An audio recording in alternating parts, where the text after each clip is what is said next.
على إبراهيم وعلى آل إبراهيم إنك حميد مجيد أعوذ بالله من الشيطان الرجيم بسم الله الرحمن الرحيم والمحصنات من النساء إلا ما ملكت أيمانكم كتاب الله عليكم وأحل لكم ما وراء ذلكم أن تبتغوا بأموالكم محسنين غير مسافحين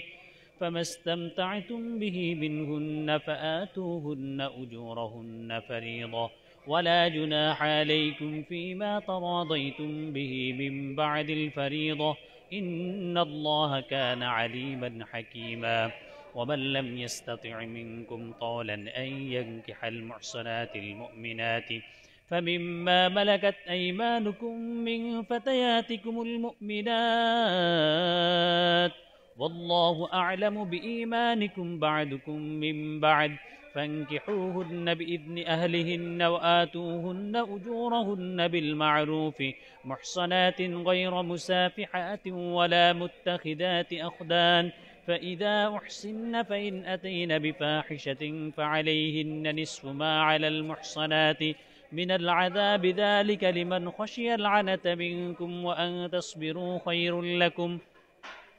والله غفور رحيم يريد الله ليبين لكم ويهديكم سنن الذين من قبلكم ويتوب عليكم والله عليم حكيم والله يريد أن يتوب عليكم ويريد الذين يتبعون الشهوات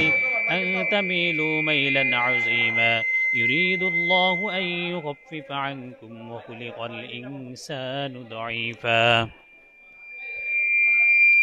يا أيها الذين آمنوا لا تأكلوا أموالكم بينكم بالباطل إلا أن تكون تجارة عن تراض منكم ولا تقتلوا أنفسكم إن الله كان بكم رحيما ومن يفعل ذلك عدوانا وظلما فسوف نصليه نارا وكان ذلك على الله يسيرا إن تجتنبوا كبائر ما تنهون عنه نكفر عنكم سيئاتكم وندخلكم مدخلا كريما ولا تتمنوا ما فضل الله به بعضكم على بعض للرجال نصيب مما اكتسبوا وللنساء نصيب مما اكتسبن واسألوا الله من فضله إن الله كان بكل شيء عليما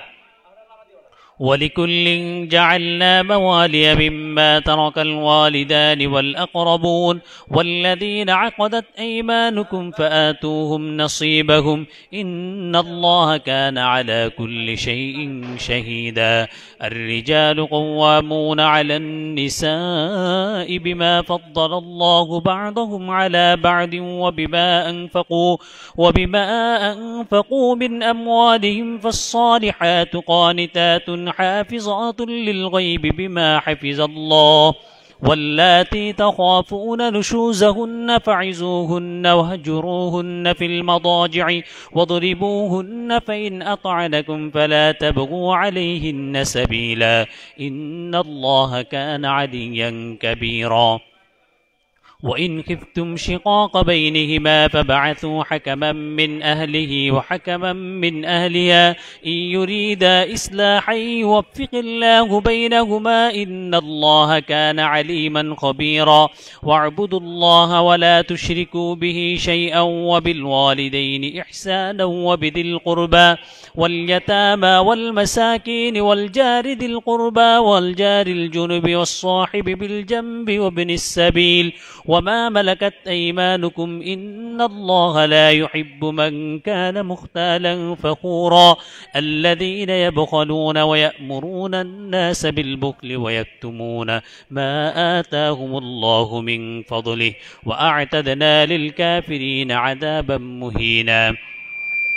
والذين ينفقون أموالهم رئاء الناس ولا يؤمنون بالله ولا باليوم الآخر ومن يكن الشيطان له قرينا فساء قرينا وماذا عليهم لو آمنوا بالله واليوم الآخر وأنفقوا مما رزقهم الله وكان الله بهم عليما إن الله لا يظلم مثقال ذرة وإن تك حسنة يضاعفها ويؤت من لدنه أجرا عظيما فكيف إذا جئنا من كل أمة بشهيد وجئنا بك على هؤلاء شهيدا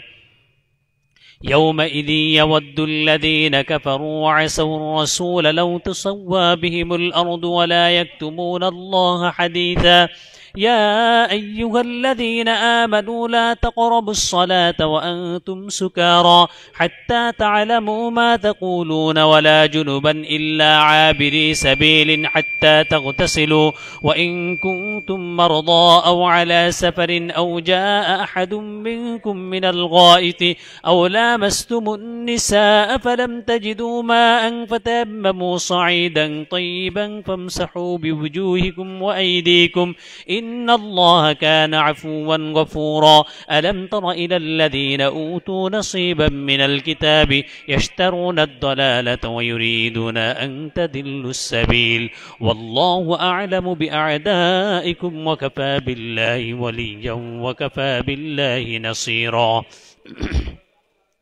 من الذين هادوا يحرفون الكلم عن مواضعه ويقولون سمعنا وعصينا واسمع غير مسمع وراعنا ليا بألسنتهم وطعنا في الدين ولو أنهم قالوا سمعنا وأطعنا واسمع وانظرنا لكان خيرا لهم وأقوم ولكن لعنهم الله بكفرهم فلا يؤمنون إلا قليلا يا أيها الذين أوتوا الكتاب آمنوا بما نزلنا مصدقا لما معكم من قبل أن نطمس وجوها فنردها على أدبارها أو نلعنهم كما لعنا أصحاب السبت وكان أمر الله مفعولا إن الله لا يغفر أن يشرك به ويغفر ما دون ذلك لمن يشاء ومن يشرك بالله فقد افترى إثما عظيما ألم تر إلى الذين يزكون أنفسهم بل الله يزكي من يشاء ولا يظلمون فتيلا انظر كيف يفترون على الله الكذب وكفى به إثما مبينا ألم تر إلى الذين أوتوا نصيبا من الكتاب يؤمنون بالجبت والطاغوت ويقولون للذين كفروا هؤلاء يهدى من الذين آمنوا سبيلا أولئك الذين لعنهم الله ومن يلعن الله فلن تجد له نصيرا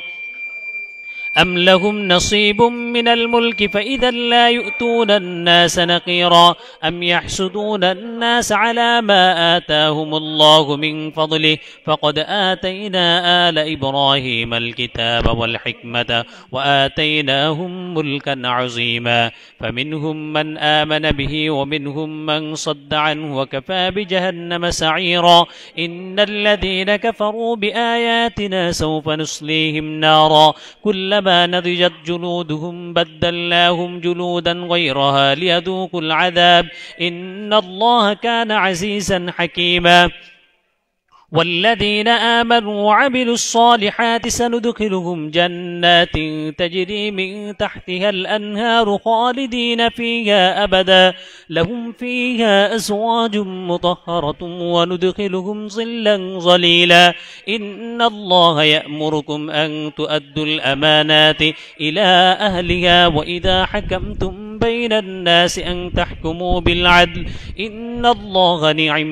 ما يعظكم به إن الله كان سميعا بصيرا يا أيها الذين آمنوا أطيعوا الله وأطيعوا الرسول وأولي الأمر منكم فإن تنازعتم في شيء فردوه إلى الله والرسول إن كنتم تؤمنون بالله واليوم الآخر ذلك خير وأحسن تأويلا ألم تر إلى الذين يزعمون أنهم آمنوا بما أنزل إليك وما أنزل من قبلك يريدون أن يتحاكموا إلى الطاغوت وقد أمروا أن يكفروا به ويريد الشيطان أن يضلهم ضلالا بعيدا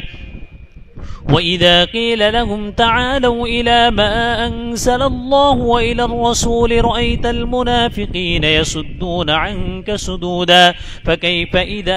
أصابتهم مصيبة بما قدمت أيديهم ثم جاءوك يحلفون بالله إن أردنا إلا إحسانا وتوفيقا أولئك الذين يعلم الله ما في قلوبهم فأعرض عنهم وعزهم وقل لهم في أنفسهم قولا بليغا وما أرسلنا بالرسول إلا ليطاع بإذن الله ولو أنهم إذ ظلموا أنفسهم جاءوك فاستغفروا الله واستغفر لهم الرسول لوجدوا الله توابا رحيما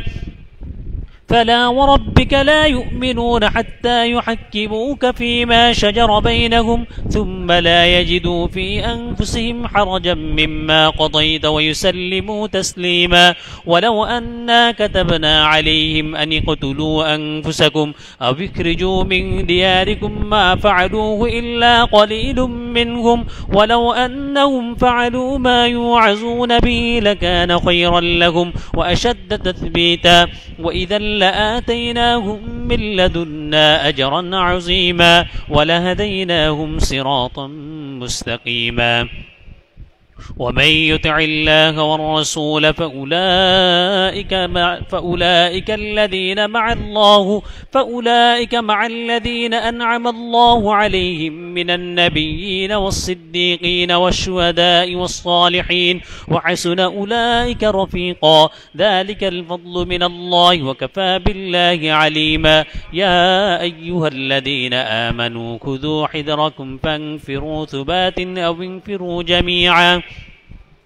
وإن منكم لمن ليبطئن فإن أصابتكم مصيبة قال قد أنعم الله علي إذ لم أكن معهم شهيدا ولئن أصابكم فضل من الله ليقولن كأن لم تكن بينكم وبينه مودة يا ليتني كنت معهم فأفوز فوزا عظيما فليقاتل في سبيل الله الذين يشرون الحياة الدنيا بالآخرة ومن يقاتل في سبيل الله فيقتل أو يغلب فسوف نؤتيه أجرا عظيما وما لكم لا تقاتلون في سبيل الله والمستضعفين من الرجال والنساء والولدان الذين يقولون ربنا أخرجنا من هذه القرية الظالم أهلها واجعل لنا من لدنك وليا واجعل لنا من لدنك نصيرا الذين آمنوا يقاتلون في سبيل الله والذين كفروا يقاتلون في سبيل الطاغوت فقاتلوا أولياء الشيطان إن كيد الشيطان كان ضعيفا ألم تر إلى الذين قيل لهم كفوا أيديكم وأقيموا الصلاة وآتوا الزكاة فلما كتب عليهم القتال إذا فريق منهم يخشون الناس كخشية الله أو أشد خشية وقالوا ربنا لم كتبت علينا القتال لولا أخرتنا إلى أجل قريب قل متاع الدنيا قليل والآخرة خير لمن اتقى ولا تظلمون فتيلا أينما تكونوا يدرككم الموت ولو كنتم في بروج مشيدة وإن تصبهم حسنة يقولوا هذه من عند الله وإن تصبهم سيئة يقولوا هذه من عندك قل كل من عند الله فما لهؤلاء القوم لا يكادون يفقهون حديثا ما أصابك من حسنة فمن الله وما أصابك من سيئة فمن نفسك وأرسلناك للناس رسولا وكفى بالله شهيدا من يطع الرسول فقد أطاع الله ومن تولى فما أرسلناك عليهم حفيظا ويقولون طاعة فإذا برزوا من عندك بيت طائفة منهم غير الذي تقول والله يكتب ما يبيتون فأعرض عنهم وتوكل على الله وكفى بالله وكيلا أفلا يتدبرون القرآن ولو كان من عند غير الله لوجدوا فيه اختلافا كثيرا وإذا جاءهم أمر من الأمن أو بالخوف أذاعوا به ولو ردوه إلى الرسول وإلى أولي الأمر منهم لعلمه الذين يستنبتونه منهم ولولا فضل الله عليكم ورحمته لاتبعتم الشيطان إلا قليلا فقاتل في سبيل الله لا تكلف إلا نفسك وحرد المؤمنين عسى الله أن يكف بأس الذين كفروا والله أشد بأسا وأشد تنكيلا من يشفع شفاعة حسنة يكن له نصيب منها ومن يشفع شفاعة سيئة يكن له كفل منها وكان الله على كل شيء مقيتا وإذا حييتم بتحية فحيوا بأحسن منها أو ردوها إن الله كان على كل شيء حسيبا الله لا إله إلا هو لا يجمعنكم إلى يوم القيامة لا ريب فيه ومن أصدق من الله حديثا فما لكم في المنافقين فئتين والله أركسهم بما كسبوا أتريدون أن تهدوا من أضل الله ومن يضلل الله فلن تجد له سبيلا ودوا لو تكفرون كما كفروا فتكونون سواء فلا تتخذوا منهم أولياء حتى يهاجروا في سبيل الله فإن تولوا فخذوهم اقتلوهم حيث وجدتموهم ولا تتخذوا منهم وليا ولا نصيرا إلا الذين يصلون إلى قوم بينكم وبينهم ميثاق أو جاءوكم حسرت صدورهم أن يقاتلوكم أو يقاتلوا قومهم ولو شاء الله لسلطهم عليكم فلقاتلوكم فإن اعتزلوكم فلم يقاتلوكم وألقوا إليكم السلام فما جعل الله لكم عليهم سبيلا ستجدون آخرين يريدون أن يأمنوكم ويأمنوا قومهم كلما ردوا إلى الفتنة أركسوا فيها فإن لم يعتزلوكم ويلقوا إليكم السلام ويكفوا أيديهم فخذوهم اقتلوهم حيث ثقفتموهم وأولئكم جعلنا لكم عليهم سلطانا مبينا وما كان لمؤمن أن يقتل مؤمنا إلا خطأ ومن قتل مؤمنا خطأ فتحرير رقبة مؤمنة ودية مسلمة إلى أهله إلا أن يصدقوا فإن كان من قوم عدو لكم وهو مؤمن فتحرير رقبة مؤمنة وإن كان من قوم بينكم وبينهم ميثاق فدية مسلمة إلى أهله وتحرير رقبة مؤمنة فمن لم يجد فصيام شهرين متتابعين توبة من الله وكان الله عليما حكيما ومن يقتل مؤمنا متعمدا فجزاؤه جهنم خالدا فيها وغضب الله عليه ولعنه وأعد له عذابا عظيما يا أيها الذين آمنوا إذا ضربتم في سبيل الله فتبينوا ولا تقولوا لمن ألقى إليكم السلام لست مؤمنا تبتغون عرض الحياة الدنيا فعند الله مغانم كثيرة كذلك كنتم من قبل فمن الله عليكم فتبينوا إن الله كان بما تعملون خبيرا لا يستوي القاعدون من المؤمنين غير غير أولي الضرر والمجاهدون في سبيل الله بأموالهم وأنفسهم فضل الله المجاهدين بأموالهم وأنفسهم على القاعدين درجة وكلا وعد الله الحسنى وفضل الله المجاهدين على القاعدين أجرا عظيما درجات منه ومغفرة ورحمة وكان الله غفورا رحيما إن الذين توفاهم الملائكة ظالمي أنفسهم قالوا فيم كنتم قالوا كنا مستضعفين في الأرض قالوا ألم تكن أرض الله واسعة فتهاجروا فيها فأولئك مأواهم جهنم وساءت مصيرا إلا المستضعفين من الرجال والنساء والولدان لا يستطيعون حيلة ولا يهتدون سبيلا فأولئك عسى الله أن يعفو عنهم وكان الله عفوا غفورا ومن يهاجر في سبيل الله يجد في الأرض مراغما كثيرا وسعة ومن يخرج من بيته مهاجرا إلى الله ورسوله ثم يدركه الموت فقد وقع أجره على الله وكان الله غفورا رحيما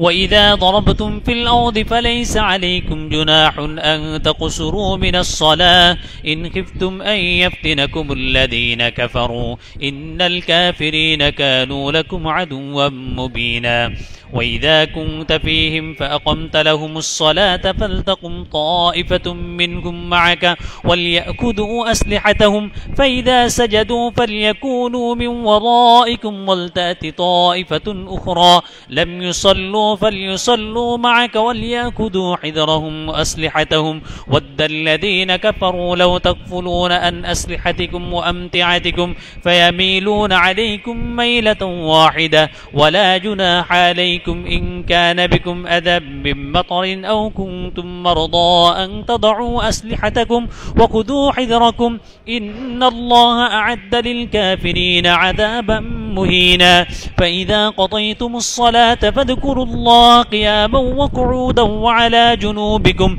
فإذا اطمأننتم فأقيموا الصلاة إن الصلاة كانت على المؤمنين كتابا موقوتا ولا تهنوا في ابتغاء القوم إن تكونوا تألمون فإنهم يألمون كما تألمون وترجون من الله ما لا يرجون وكان الله عليما حكيما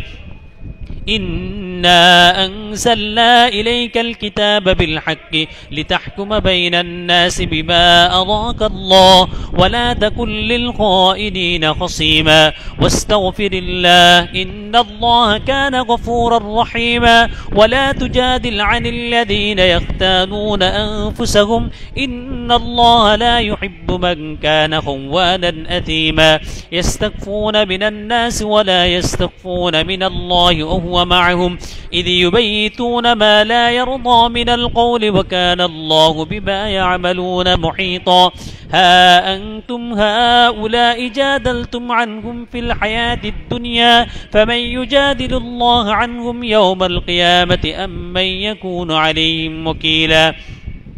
ومن يعمل سوءا أو يظلم نفسه ثم يستغفر الله يجد الله غفورا رحيما ومن يكسب إثما فإنما يكسبه على نفسه وكان الله عليما حكيما ومن يكسب خطيئة أو إثما ثم يرمي به بريئا فقد احتمل بهتانا وإثما مبينا ولولا فضل الله عليك ورحمته لهمت طائفة منهم أن يدلوك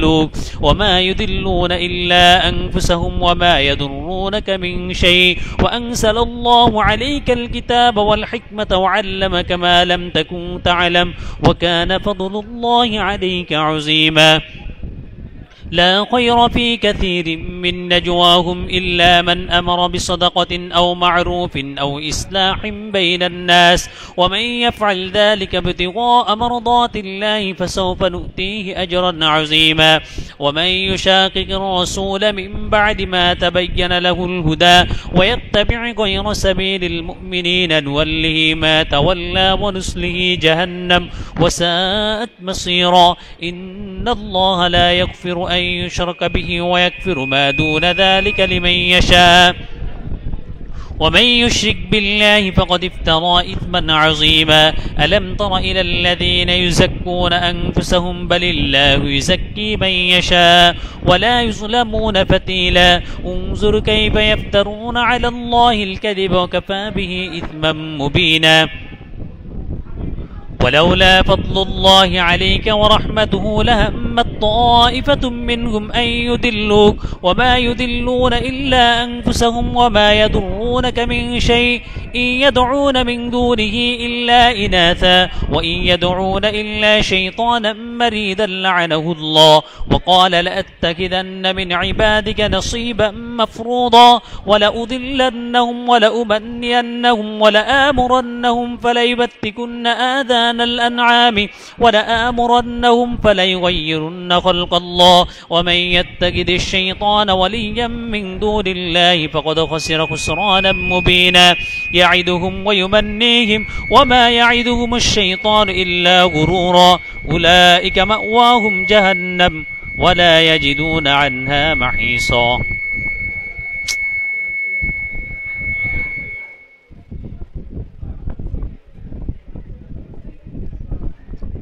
والذين آمنوا وعملوا الصالحات سندخلهم جنات تجري من تحتها الأنهار خالدين فيها أبدا وعد الله حقا ومن أصدق من الله قيلا ليس بأمانيكم ولا أماني أهل الكتاب من يعمل سوءا يجز به ولا يجد له من دون الله وليا ولا نصيرا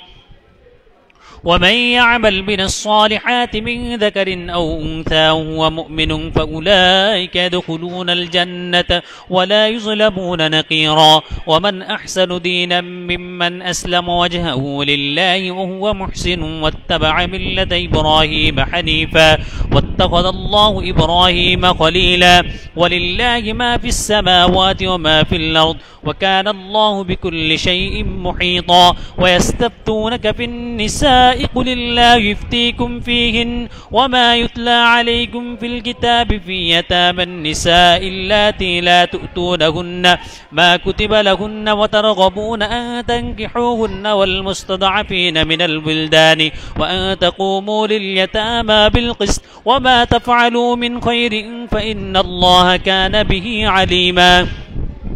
وإن امرأة خافت من بعلها نشوزا أو إعرادا فلا جناح عليهما أن يصلحا بينهما صلحا والصلح خير وأحضرت الأنفس الشح وإن تحسنوا وتتقوا فإن الله كان غفورا رحيما وإن يتفرقا يغن الله كلا من سعته وكان الله واسعا حكيما ولله ما في السماوات وما في الأرض ولقد وصينا الذين أوتوا الكتاب من قبلكم وإياكم أن اتقوا الله وإن تكفروا فإن لله ما في السماوات وما في الأرض وكان الله عليما حكيما ولله ما في السماوات وما في الأرض ولقد وصينا الذين وإن يتفرقا يغن الله كلا من سعته وكان الله واسعا حكيما ولله ما في السماوات وما في الأرض ولقد وصينا الذين أوتوا الكتاب من قبلكم وإياكم أن اتقوا الله وإن تكفروا فإن لله ما في السماوات وما في الأرض وكان الله غنيا حميدا ولله ما في السماوات وما في الأرض وكفى بالله وكيلا إن يشأ يذهبكم أيها الناس ويأتي بآخرين وكان الله على ذلك قديرا من كان يريد ثواب الدنيا فعند الله ثواب الدنيا والآخرة وكان الله سميعا بصيرا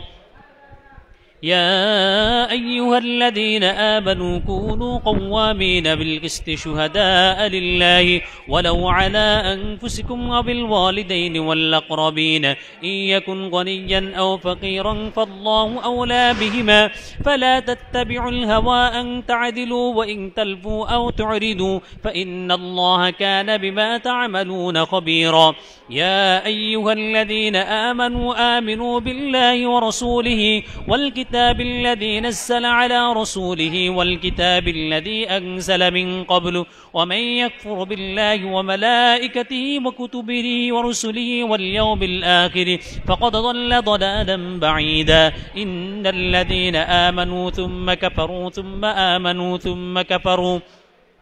ثم ازدادوا كفرا لم يكن الله ليغفر لهم ولا ليهديهم سبيلا بشر المنافقين بأن لهم عذابا أليما الذين يتخذون الكافرين أولياء من دون المؤمنين أيبتغون عندهم العزة فإن العزة لله جميعا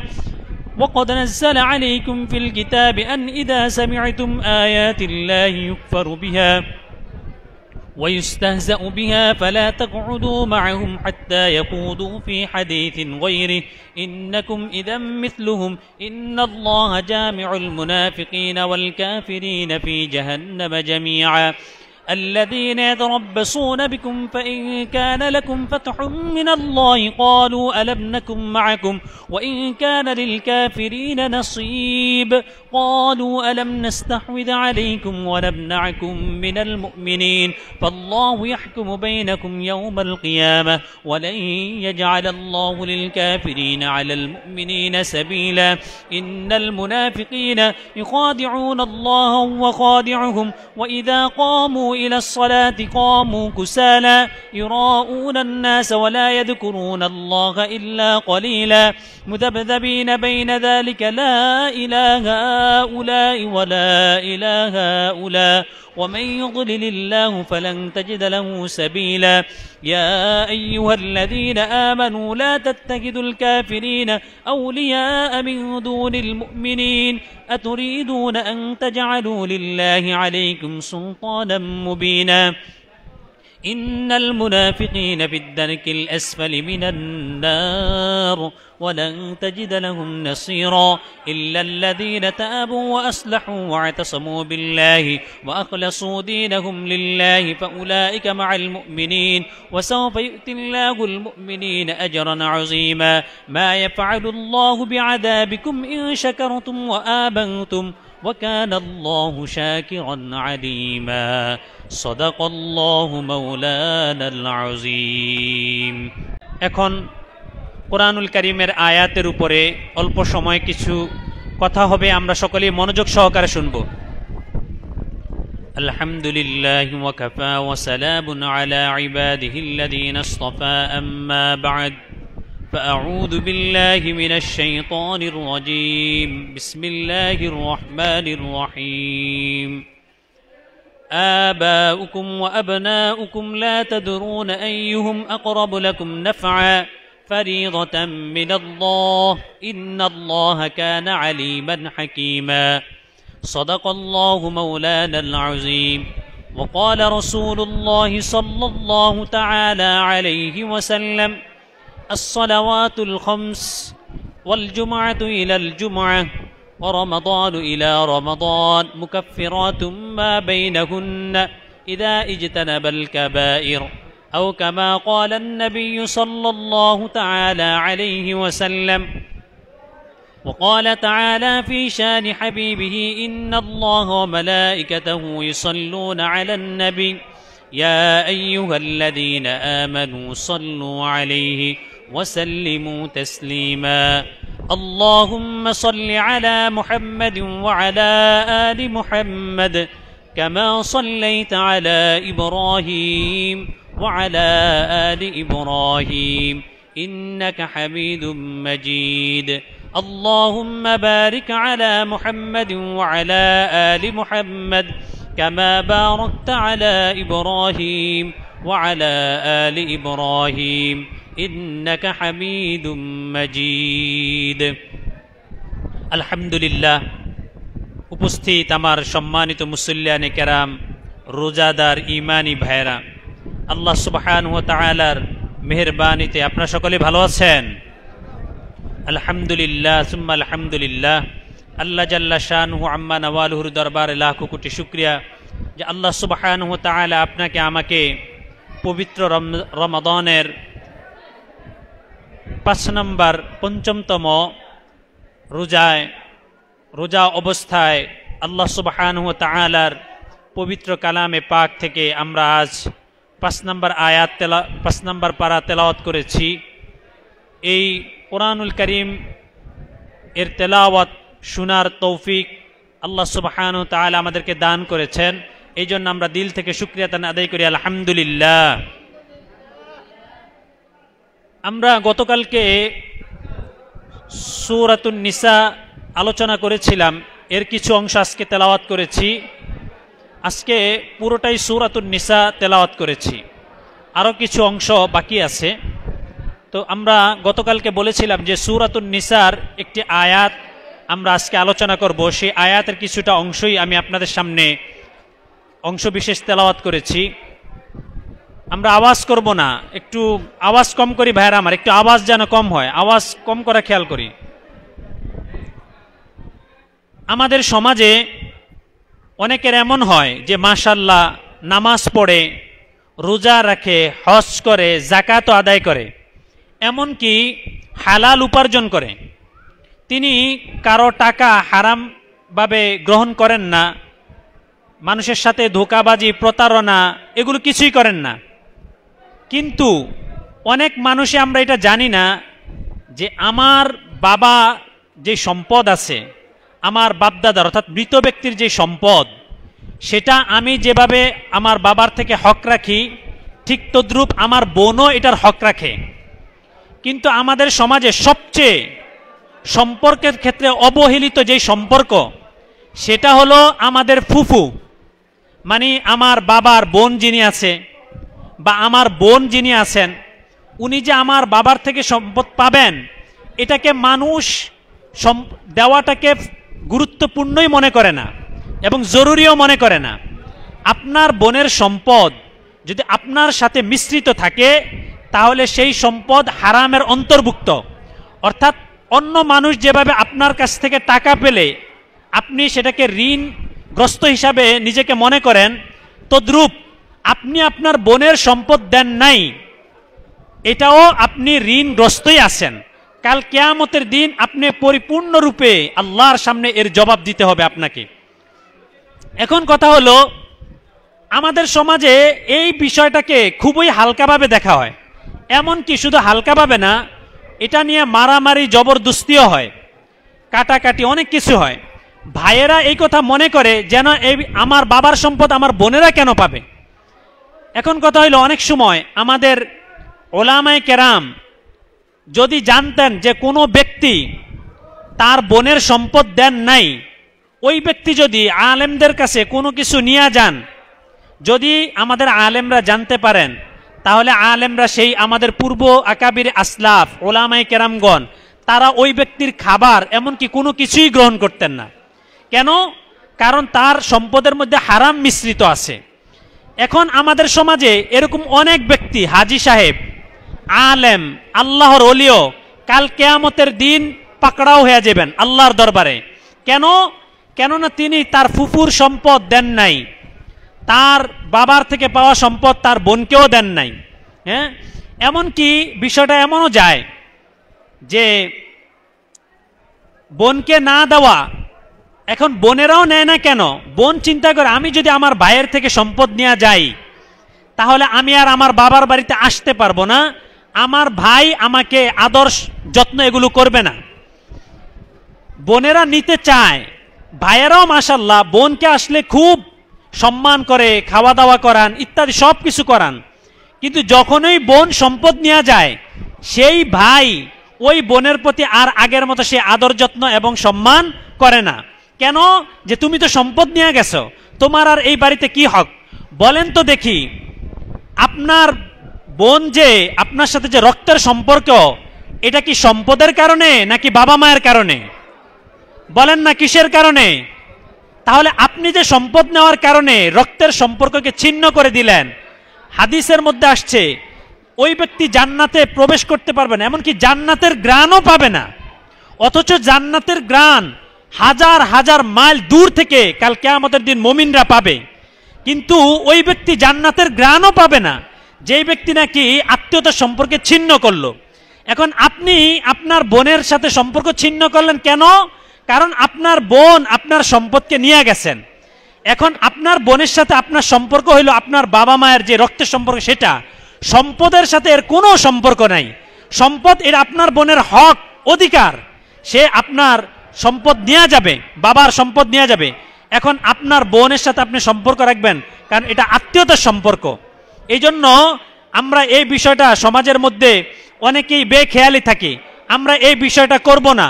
বোনদের হক, ফুফুদের হক আদায় করে দিব ইনশা, বুঝেন ভাইরা আমার, কারণ এই বিষয়টা একদম বেখেয়ালি। আরেকটা বিষয় হলো, আমরা যারা বাবা মা আছি তারা খুব ভালো করে শুনি। বাবা মা অনেক সময় এমন করে যে ছেলেদের নামে সবকিছু লিখে দেয়, বোনের নামে দেয় না। এটা অনেক সময় করে, মানে মেয়ের নামে মেয়েকে দেয় না, আবার মেয়েকে দিয়ে দেয় ছেলেকে দেয় না, আবার কোনো ছেলেকে দেয় আরেক ছেলেকে দেয় না। চিন্তা করে আমার এই ছেলে আমাকে এত আদর যত্ন করে, এই ছেলের নামেই লিখে দেই। এই জন্য অনেকে এই কাজটা করে। এটা সুস্পষ্টভাবে গুনাহ। কাল কিয়ামতের দিন আপনি এর জন্য জবাবদিহি করতে হবে আপনাকে। এখন এই সম্পর্কে দুইটা একদম বাস্তব ঘটনা শুনেন, এগুলো আপনাদের সমাজেও হয়। এক ব্যক্তি, শুধু একজন মেয়ে আছে, ঢাকাতে এক জায়গায় হয়েছে, শাহজাদপুরের দিকে একজন মেয়ে আছে, তার আর কোনো সন্তান নাই। এখন শরীয়তের বিধান অনুযায়ী এই ব্যক্তি মারা গেলে তার সম্পদ থেকে তার ভাতিজারাও সম্পদ পাবে, তার ভাই ভাতিজা এরাও সম্পদ পাবে। ওই ব্যক্তি চিন্তা করলো, আমার এত সম্পদ, এই সম্পদ আমি মারা যাওয়ার পরে আমার ভাই ভাতিজারা পাবে। এই জন্য উনি পুরো সম্পদ জীবিত থাকতেই মেয়ের নামে লিখে দিয়েছে। আল্লাহর কি হুকুম, ওই ব্যক্তি ক্যান্সার রোগে আক্রান্ত হয়েছে, আর ওনার মেয়ে থাকে লন্ডনে। এখন উনি চিকিৎসার জন্য লন্ডনে গিয়েছেন, উনি গিয়ে ওনার মেয়ের বাড়িতে উঠতে পারে নাই। ওনার চিকিৎসা করিয়েছে ওনার যেই ভাই ভাতিজা, যাদেরকে উনি সম্পদ না দেওয়ার জন্য ওনার মেয়ের নামে লিখে দিয়েছেন। এখন ওনার ওই ভাই ভাতিজাই ওনাকে এই চিকিৎসা করিয়েছেন এবং তার মৌত পর্যন্ত তার সবকিছু দেখাশোনা করেছেন। বলেন দেখি, যেই ভাই ভাতিজা পাবে বলে ওনার মেয়েকে এই পুরো সম্পদকে লিখে দিয়েছেন, সে কি এটা কি ইনসাফ করেছে না বেইনসাফি করেছে? বেইনসাফি করেছে। একজন ব্যক্তি ওনার মেয়ের নামে কোনো সম্পদ লিখে দেন নাই, 2-3 মেয়ে আছে, একজন ছেলে, ওই ছেলের নামেই সকল সম্পদ লিখে দিয়েছে। এখন উনি অসুস্থ, ওনাকে কেউ চিকিৎসা করা নাই, চিকিৎসা করিয়েছে ওনার মেয়েরা, ওনার মেয়েরা। এই যে এই জিনিসটা হইল যে দিলেন ছেলেকে, কিন্তু চিকিৎসা করালো মেয়েরা, যে মেয়েদেরকে আপনি দেন নাই, অথচ মেয়েরা আপনার থেকে এটা পাওনা ছিল। এই জন্যই আল্লাহ সুবহানাহু ওয়া তাআলা কোরআনুল কারীমের মধ্যে এই কথাটাই বলেছেন, আজকে আমরা যেটা পড়েছি, যে লা তাদরুহুম আইয়ুহুম আকরাবু লাকুম নাফআ ফারিদাতাম মিনাল্লাহ ইন্নাল্লাহা কানা আলিমান হাকিমা। যে তোমরা কিন্তু জানো না তোমাদের জন্য কে বেশি উপকারী। আপনারা মনে করেছিলেন যে আমার ছেলে আমাকে খুব দেখে, এই জন্য আপনি আপনার ছেলের নামে সব লিখে দিলেন, মেয়েদেরকে দেন নাই। কিন্তু কিছুদিন পরে দেখা গেল এই ছেলে আপনার আদর যত্ন করেছিল মূলত সম্পদ পাওয়ার জন্য। যখনই আপনার সম্পদ পাওয়া হয়ে গেল, এবার সে আপনাকে দেখাশোনা করতেছে না। এটাই আল্লাহ বলছেন যে তোমরা কিন্তু জানো না তোমাদের জন্য সবচেয়ে বড় উপকারী কে। সুতরাং আল্লাহর পক্ষ থেকে যে বিধান দেওয়া, যে মেয়েদের সম্পদ মেয়েদেরকে দেওয়া, ছেলেদের সম্পদ ছেলেদেরকে দেওয়া, এটা ফারিদাতাম মিনাল্লাহ। কার পক্ষ থেকে নির্ধারণ? আল্লাহর পক্ষ থেকে নির্ধারিত। এই জন্য আমরা